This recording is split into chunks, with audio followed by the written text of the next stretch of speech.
Здравствуйте, меня зовут Нургияна Попова, я общественный деятель, председатель общественной организации «Движение без барьеров» и волонтер благотворительного фонда «Харсхал». Я родилась весной 1993 года в Амкинском районе, село Абага.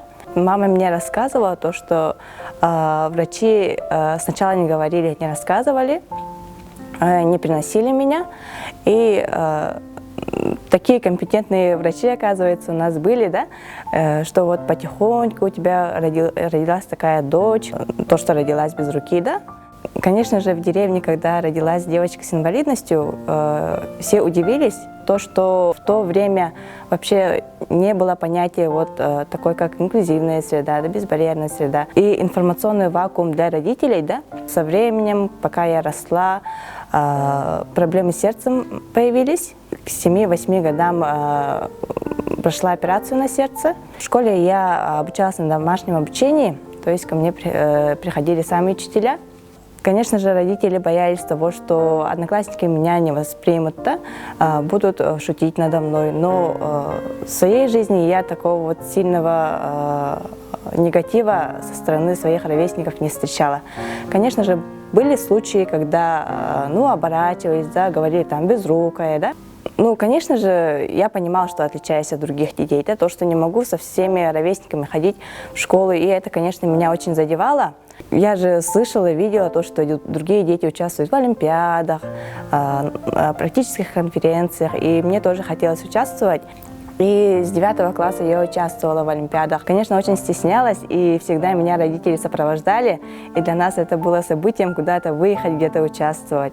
Я окончила школу с золотой медалью, и при этом еще окончила художественную школу с отличием. Конечно же, меня гиперопекали. То есть всегда со мной ходили, даже когда после школы поступила на учебу, меня мама всегда сопровождала. Ну, конечно же, беспокоилась, да.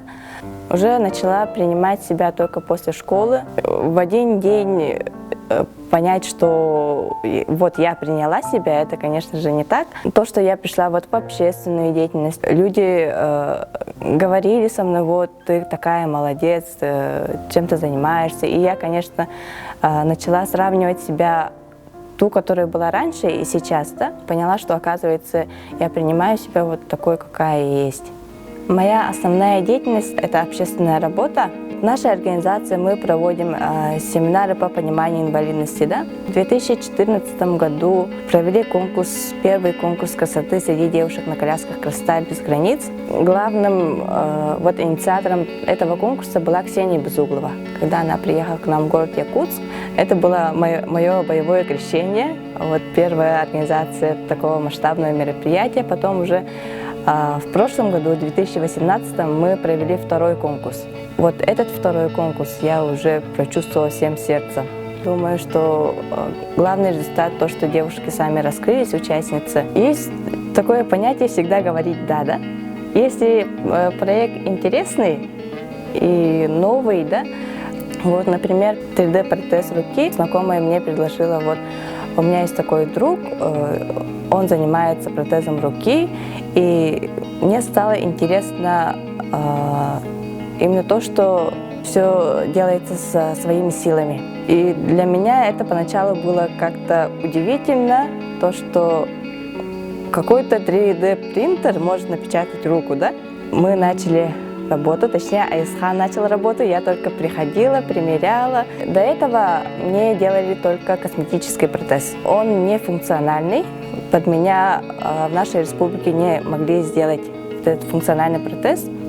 Система такая, что протез работает на кнопках. То есть я второй рукой нажимаю на кнопочки, и оно двигается. А сейчас мы хотим сделать так, что оно будет работать от мышечных импульсов. И Айсхан пока над этим работает, но думаем, до конца года мы это закончим. В прошлом году я решила себе набить татуировку. До этого ходила просто в маечке, сарафанчике, да. И, конечно, люди обращали внимание. Некоторые люди даже говорили, почему ты не носишь протез, ты не боишься испугать людей, да. Я завидовала тем людям, которые могли одеть все, что угодно, да.